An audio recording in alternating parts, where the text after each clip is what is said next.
H&M이라는 스웨덴 글로벌 패션 기업이 있습니다. 전 세계 약 4,000개의 매장이 있고 15만 명 이상의 종업원의 수가 있습니다. 가격이 저렴하고 누구나 구입할 수 있는 옷을 만들고 싶어하는 그런 기업입니다. 그리고 개도국 생산 공장에서 아동 노동이라든지 임금 착취 같은 문제가 발생하지 않는 윤리적 그런 기업을 추구하고요. 자원을 아끼고 환경을 보호하는 지속 가능한 방식을 존중하는 기업이 되었으면 하는 그런 마음으로 헌옷 재활용을 하는데, 헌옷을 가져가면 할인해 주는 그 바우처를 주는 그런 캠페인을 벌린다고 합니다. 그래서 이 기업의 이제 비전 선언문을 보면요, 그거 모든 이제 이야기들이 요약이 되어 있는데, 돈 없는 사람들도 누구나 가질 수 있는 옷을 윤리적이고 지속 가능하게 만든다. 이 한마디에 다 이렇게 집약이 되어 있는 것 같습니다. 기업의 비전 선언문은요, 우리는 어떤 기업이냐, 왜 존재하느냐, 기업의 목적을 아주 간략하게 요약해서 설명하고 있습니다. 구글 같은 회사도 세상의 정보를 정리하고 누구나 접근 가능하고 유용하게 만든다. 이 말 안에 이제 구글이 하는 게 다 담겨져 있죠. 넷플릭스, 세상을 즐겁게 한다. 이 말 안에 짧은 말 앞에 모든 게 다 담겨져 있습니다. 요즘에 비전 선언문 없는 기업은 찾아보기 힘듭니다. 여러분 기업 홈페이지 들어가시면 언제나 나와 있는 것이 이제 기업의 비전 선언문입니다. 교회도 당연히 비전 선언문이 있어야 됩니다. 우리나라 약 8만 개 교회가 있다고 합니다. 서울에만 10,000개 정도의 교회가 있다고 하는데, 왜 굳이 우리 교회가 필요한가에 대한 정리가 필요하다라는 겁니다. 우리 교회의 존재 목적이 분명해야 되고 교인들이 그것을 좀 공유할 수 있어야 된다라는 거예요. 그래서 오늘 다니엘 강해를 좀 잠시 멈추고 드림의 교회가 어떤 비전과 사명을 가져야 하는지를 좀 한번 생각해 봤으면 좋겠습니다.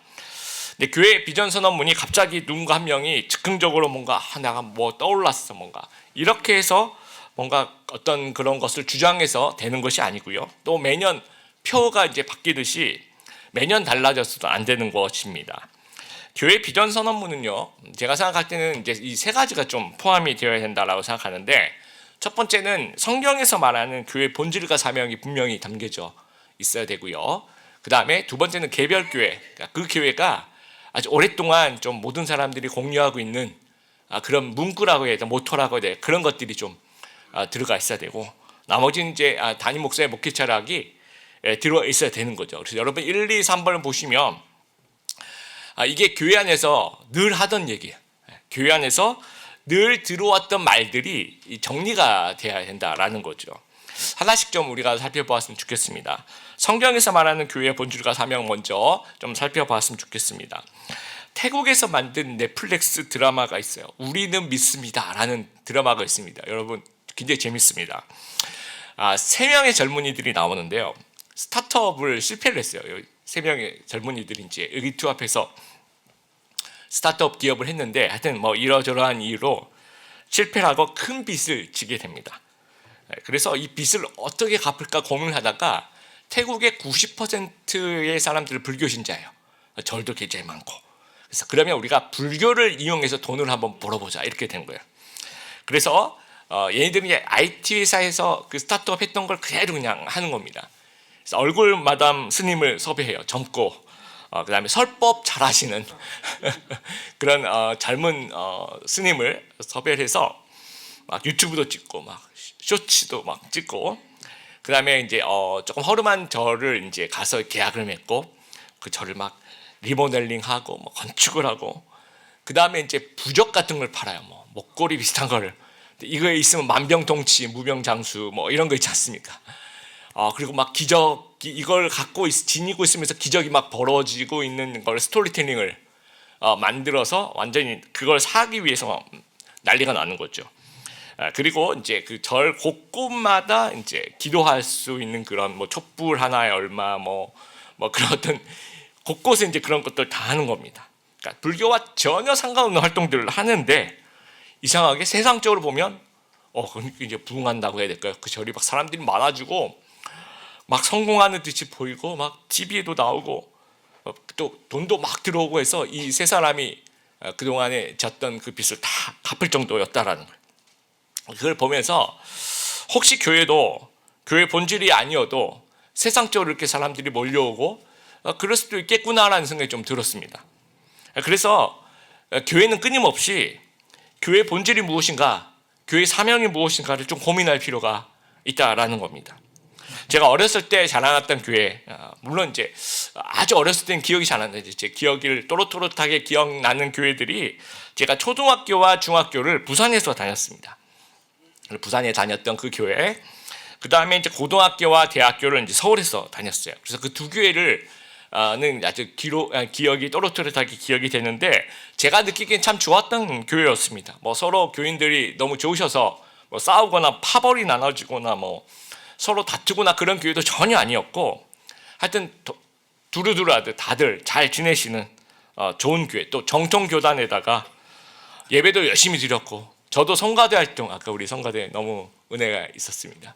저는 테너, 고음 불가 테너에서 립싱크, 좀 올라가면 립싱크 쪽으로 이렇게 했었고요. 그러면서 테너 하면서도 늘 제가 들었던, 내가 테너가 맞을까? 나 바리톤 아니면 베이스 하면 안 될까? 뭐 하여튼 뭐 베이스에서도 베이스를 또 가면 또 난 테너일까? 그래서 늘 어떤 그런 보직에 대한 고민들이 성가대 내내 좀 있었던 것 같습니다. 주일학교 교사도 오래 했습니다.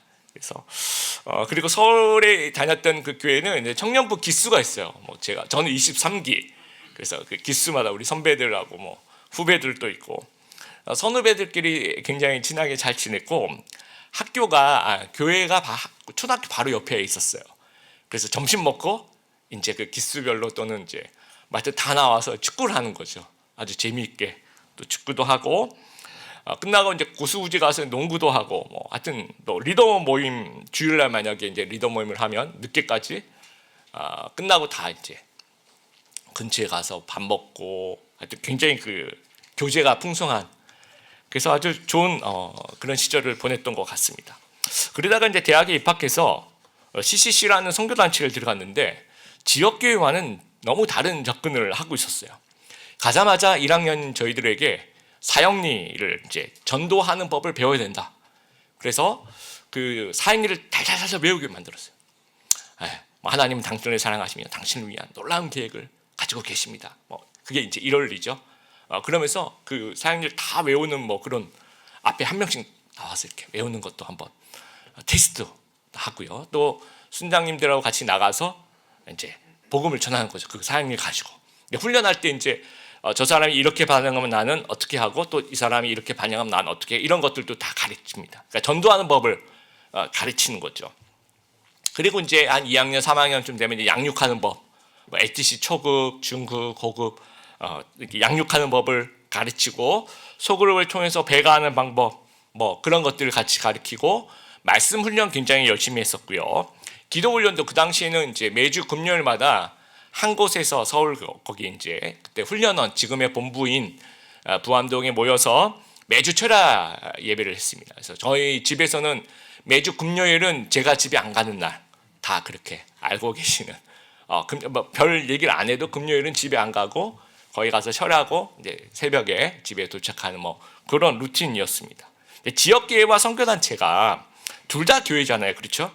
하나는 로컬 철치고 또 하나는 패러 철치입니다. 근데 왜 이렇게 다를까, 그런 생각 좀 해봤어요.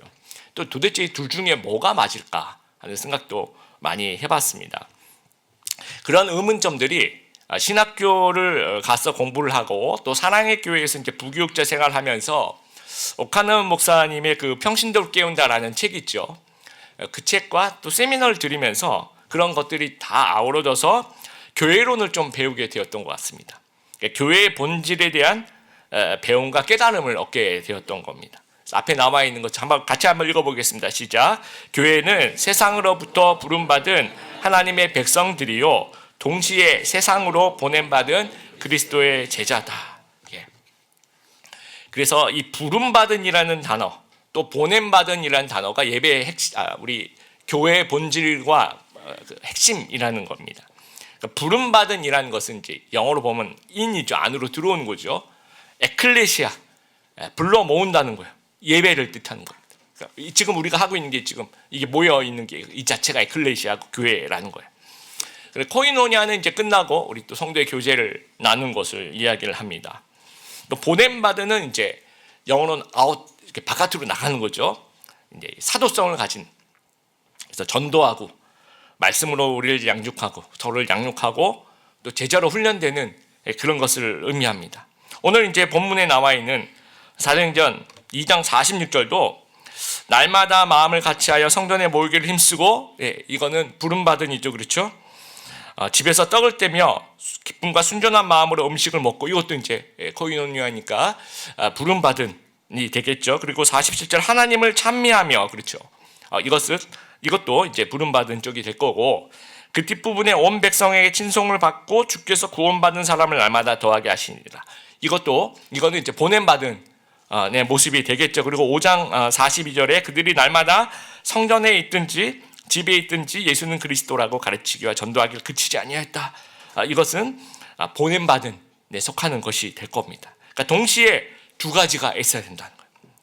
이것이 성경에서 말하는 교회 모습이었다는 거죠. 그러니까 제 경험에, 물론 여러분 경험은 좀 다를 수 있겠지만 제 경험에 지역교회에서 느꼈던 그것과 또 제 경험에서 선교단체에서 했던 그것이 같이 가야 된다.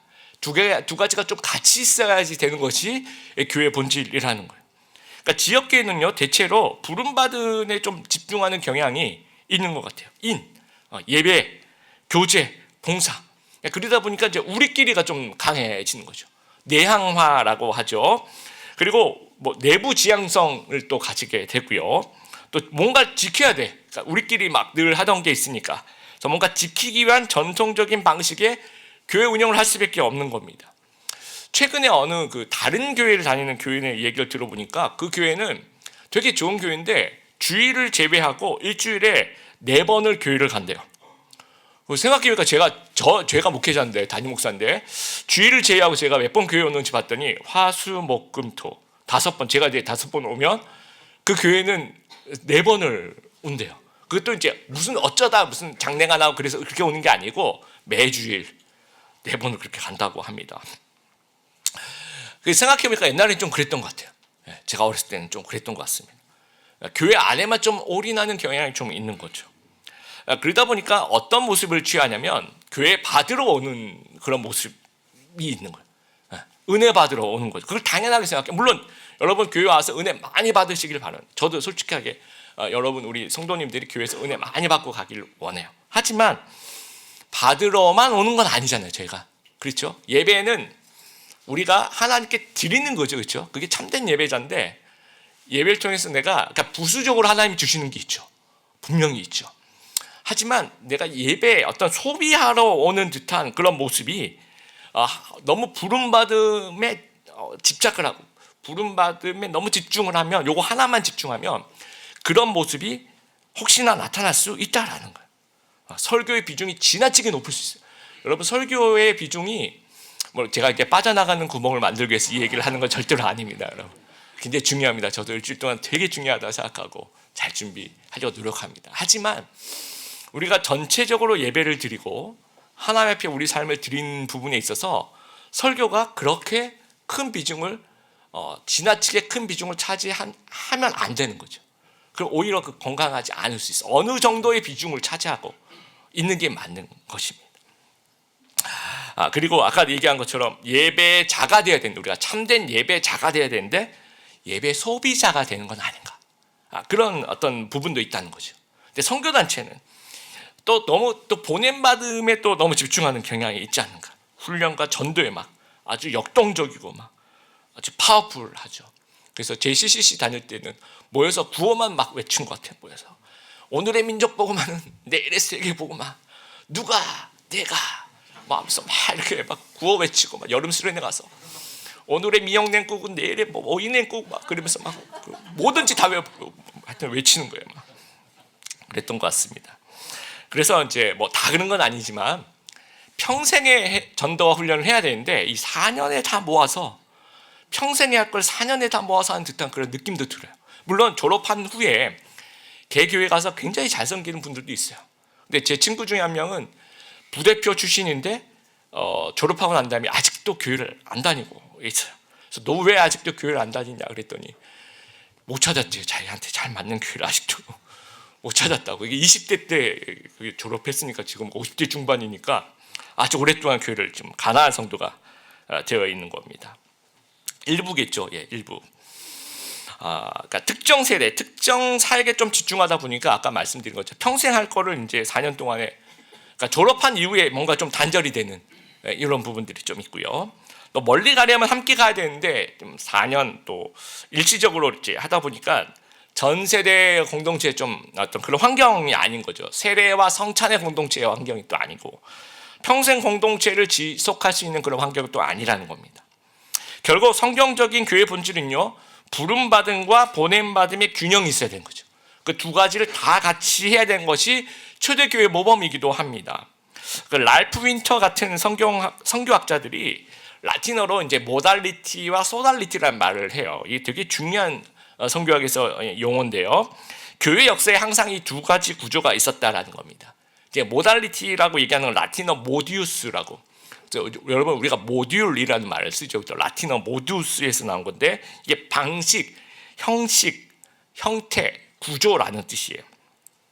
그러니까 모달리티는 조직화된 구조를 얘기하는 것은 이걸 지역교회라고 얘기를 하는 거죠. 그리고 소달리테라는 것은 라틴어 소달리타스에서 나온 건데 이 어떤 목적 중심으로 모인 자발적 공동체를 얘기합니다. 그러니까 선교단체를 얘기하는 거죠. 그런데 이제 선교학자들이 얘기하는 것이 뭐냐면 이제 두 가지 교회의 구조가 있는데 겉모양은 모달리티인데 내용은 소달리티인 교회가 가장 바람직한 교회라고 이야기를 해요. 이해할 수 있겠습니까? 하드웨어는 모달리티예요. 그냥 지역교회야. 근데 그 안에 부름받음이 다 포함되어 있는 거죠. 예배와 친교와 봉사와 전세대 공동체라는 그런 겉모양을 갖춘 다음에 그 다음에 이제 내용을 보니까 소프트웨어는 소달리티인 거예요. 보냄받은 훈련 열심히 하고 전도 열심히 하고 열심히 소그룹하고 그런 내용을 가진 교회가 건강하고 좋은 교회다라는 겁니다. 리그 워런 목사님의 그 목적이 이끄는 삶 5가지 요소 여러분 기억하시죠? 거기에 나오는 예배, 교제, 사역 이것은 좀 부름받음에 속하는 것이고요. 그 다음에 훈련과 전도는 보냄받은 이 안에 다 포함이 되는 겁니다. 그래서 우리 드림의 교회가 모달리티의 구조, 지역교회 구조 안에서 이 선교단체 그 소달리티적인 그 내용을 담은 부르심과 동시에 보냄받은 이 두 가지 본질을 모두 좀 붙잡을 수 있는 그런 교회, 그런 우리 귀한 성도님들 되었으면 좋겠습니다. 두 번째, 개교회가 오랫동안 가지고 있었던 그런 모토입니다. 드림의 교회는 오카는 목사님이 설립하신 사랑의 교회에서 분립한 그런 교회입니다. 그리고 1대 목사님, 2대 목사님, 제가 이제 3대 목사입니다. 3대 담임 목사 모두 다 사랑의 교회 출신입니다. 그래서 설립일자를 좀 우리 설립하셨던 같이 그 개척 멤버들한테 좀 여쭤봤더니 정확하게 2009년 10월 25일 설립일자로 보고 계십니다. 그러면 올해 10월이 되면 드림의 교회는 17주년을 맞이하게 되는 겁니다. 저희 교회가 이제 청소년이 되는 거죠. 17살이 되는 겁니다. 그래서 처음에 이제 교회 이름을 드림의 교회라고 할 때 어떤 의미인지 그 주보에 그 옛날부터 내려왔던 우리 드림의 교회 그 주보에도 우리 주보에도 나와 있습니다. 한번 읽어볼까요? 시작. 자신을 드림으로 하나님의 꿈을 이루어 드리는 교회. 정말 저는 이름 잘 만들었다고 생각합니다. 이게 드림이란 말이 이중적인 뜻이 있죠, 그렇죠? 나를 드린다 그런 헌신의 의미가 있고 동시에 하나님의 드림이 있어요. 하나님의 꿈이, 그렇죠? 그 하나님의 꿈을 나의 헌신을 통해서 그것을 이루어 드리는 거죠. 그래서 드림의 교회라는 겁니다. 그래서 이 말 안에, 이 드림이란 말 안에 교회 두 가지 본질이 또 다 들어가 있는 거예요. 하나님의 꿈 속에는, 하나님의 드림 속에는 이 부름받고 보냄받음이 들어가 있을 거 아니에요, 그렇죠? 그러고 난 다음에 그것을 위해서 우리가 헌신하는 거죠. 드려지는 거죠. 요에서 2장 28절 같이 한번 읽어보겠습니다. 시작. 그 후에 내가 내 영을 만민에게 부어주리니 너희 자녀들이 장래일을 말할 것이며 너희 늙은이는 꿈을 꾸며 너희 젊은이는 이상을 볼 것이며. 어디서 많이 들어본 익숙한 성경 구절이죠, 그렇죠? 저희 현재 폐회성이 4월, 5월, 6월 이렇게 폐회성입니다. 사도행전 2장에서도 베드로 사도가 이 오순절 성령 강림 때 이 구절을 인용을 합니다. 이 뜻이 뭐 여러 가지 깊이 있는 뜻이 있는데 성령께서 어떤 성령이 강하게 임재하실 때 어떤 구약에는 어떤 특정 지도자와 몇 사람에게만 임하던 그런 시대가 있었는데 신약의 이제 오순절 사건 이후에 이제 오늘까지는 성령께서 모든 세대 모든 계층에게 하나님의 계시와 사명을 주신다라는 거예요. 그래서 자녀들이 장래일을 말하고 늙은이가 꿈을 꾸며 젊은이도 이상을 보고 그러니까 모두가 사역자라는 얘기입니다. 그러니까 하나님의 꿈과 환상을 보면서 그것을 위해 헌신하는 시대가 이제 성령의 시대라는 거예요. 그래서 드림의 교회 성도들이 모두가 평신도 사역자라는 겁니다.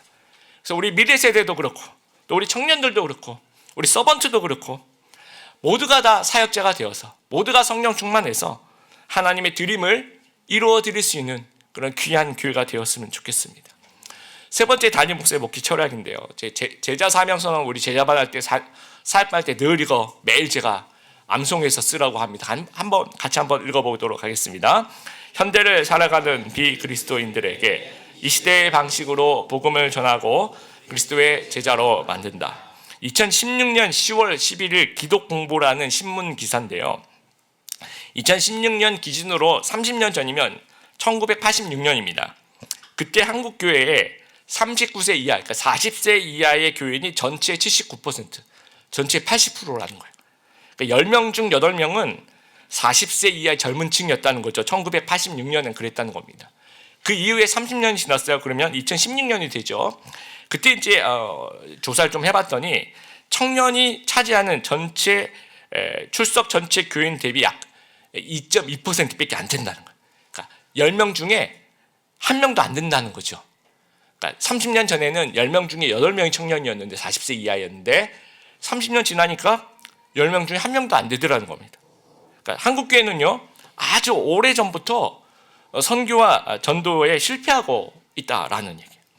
아주 오래전입니다. 어느 그 대학의 교수님 하고 계신데 그 교수님이 이제 목사님이시면서도 대학에서 교수를 하고 계시는 분하고 이제 얘기를 나눌 일이 있었는데 제가 볼 때는 되게 훌륭하신 분이셨어요. 그래서 리더십도 있으시고 그래서 목사님 좀 훌륭한 분이 교수님만 하지 말고 목회도 같이 하시면 참 너무너무 좋을 것 같습니다. 왜 목회를 안 하십니까? 제가 여쭤봤어요. 그랬더니 그분이 아주 솔직하게 저한테 그렇게 얘기하시더라고요. 도저히 승산이 없어서 목회를 못 하겠다. 교회는 이미 사형 산업이다. 그래서 나는 대학 교수라는 좀 안전지대에 남아있겠다라고 하는 얘기를 듣고 제가 굉장히 충격을 받았습니다. 여러분 정말 소망이 없는 것입니까?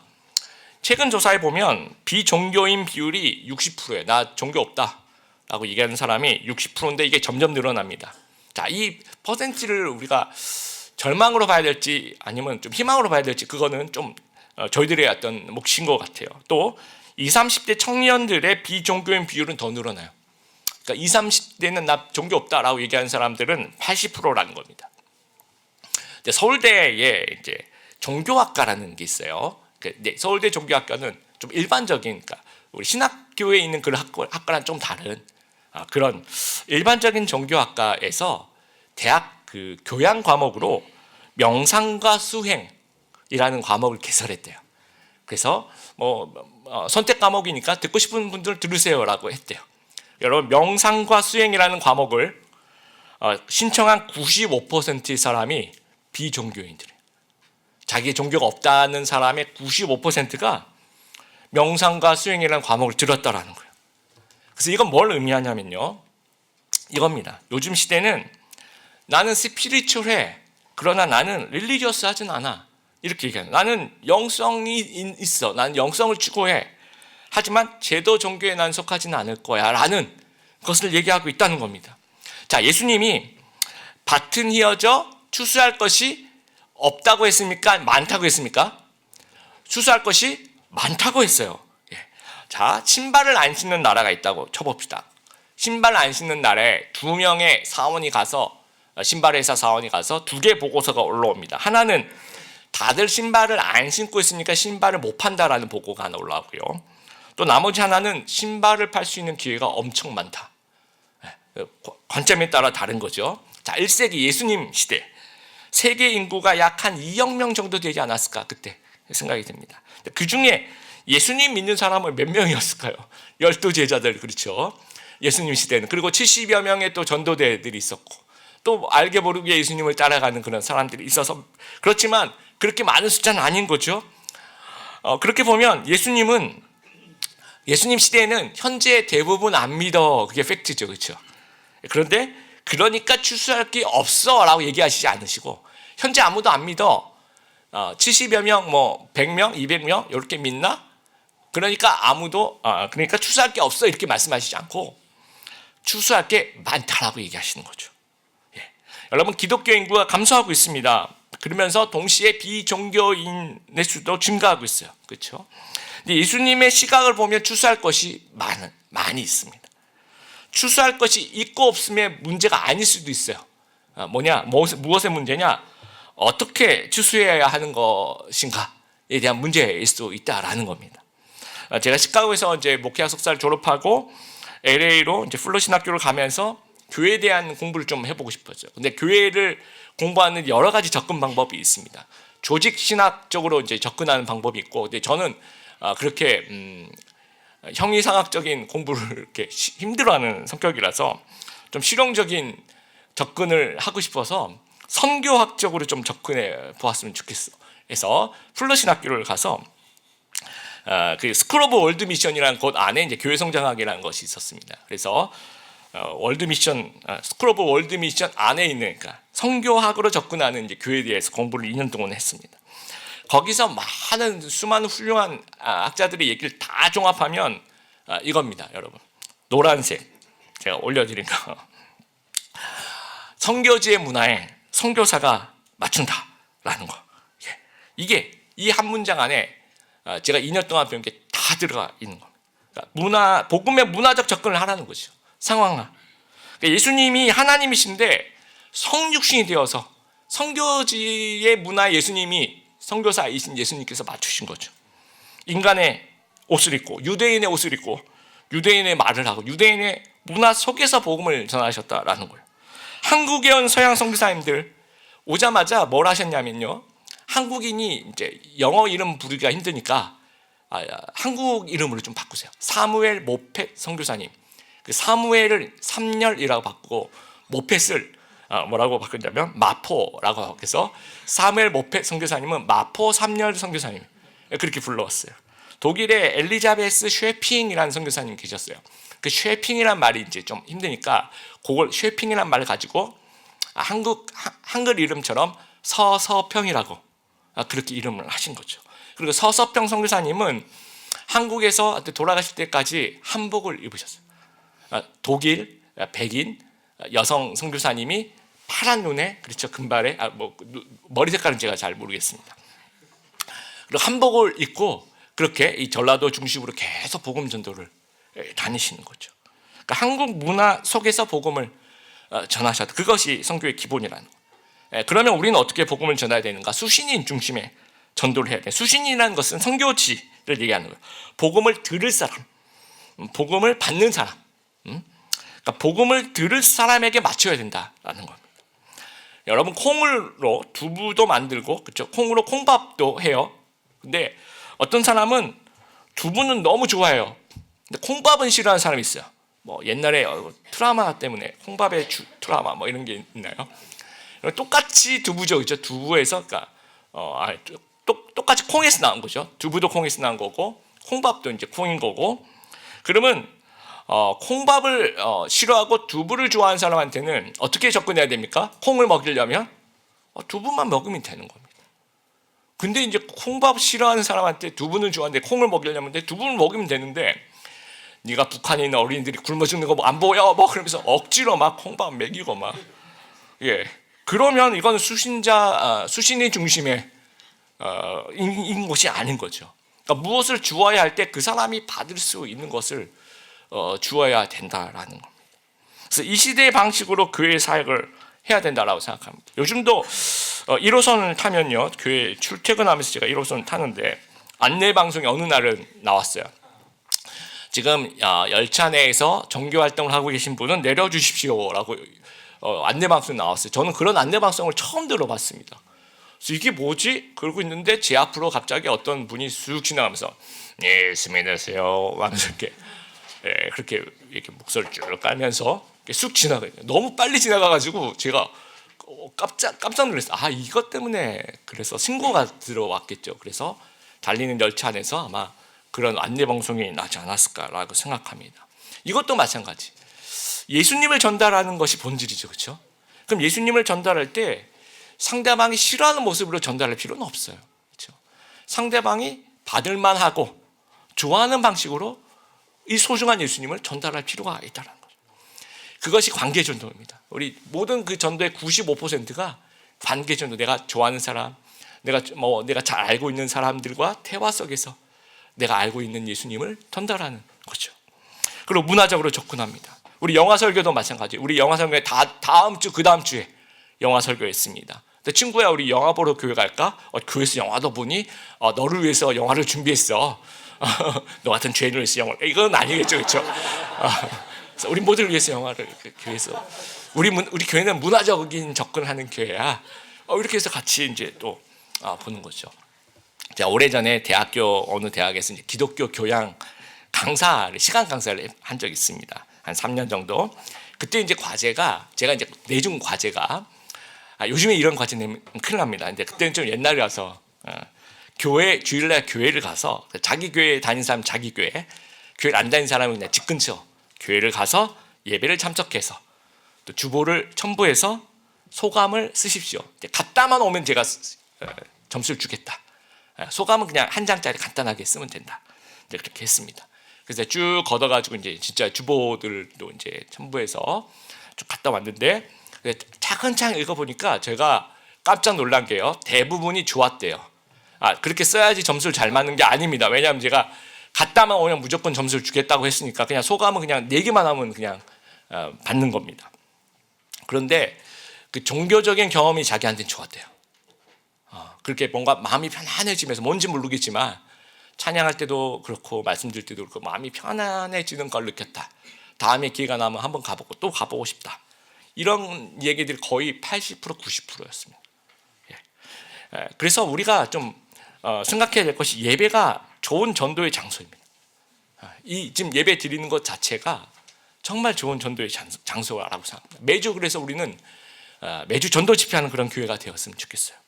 그리고 교회, 음악과 영어 이런 것들도 이 시대와 동떨어지지 않아야 되고, 또 교회 자체가 부담 없이 머무는 그 마켓플레이스 같이, 뭔가 물건을 사러 가는데 호객행위나 그런 것이 아니라 마음껏 둘러봐도 뭐라고 하지 않는 그런 중립적인 마켓플레이스가 좀 되어야 될 것 같습니다.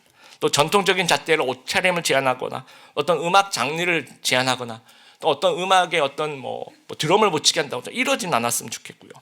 전통을 위한 전통을 좀 우리가 좀 내려놔야 될 것 같습니다. 그래서 이 시대의 방식을 좀 배워야 하는 거죠. 그래서 저희 그 교육자들도 토요일마다 교육자 모임 하면서 제일 먼저 스타디를 해요. 저희들끼리. 요즘 읽고 있는 책이 오무교회가 온다라는 책인데, 거기 MZ세대에 대한 보고서입니다. 그래서 MZ세대가 어떤 세대인지를 제가 끊임없이 연구하고 있습니다. 여러분, 며칠 전에 성수동에서 포켓몬 30주년 기념 행사가 있었는데 난리가 났습니다. 4만 명이 모여요. 그거 여러분 이해 못하면 여러분 MZ세대가 아니에요. 그러니까 저는 그걸 이해하려고 노력하는데, 그러니까 저도 MZ세대가 아닌 거죠. 그냥 이해가 돼야 되냐? 당연히 4만 명 모이는 거지. 그것밖에 안 왔어? 이게 MZ세대인 거예요.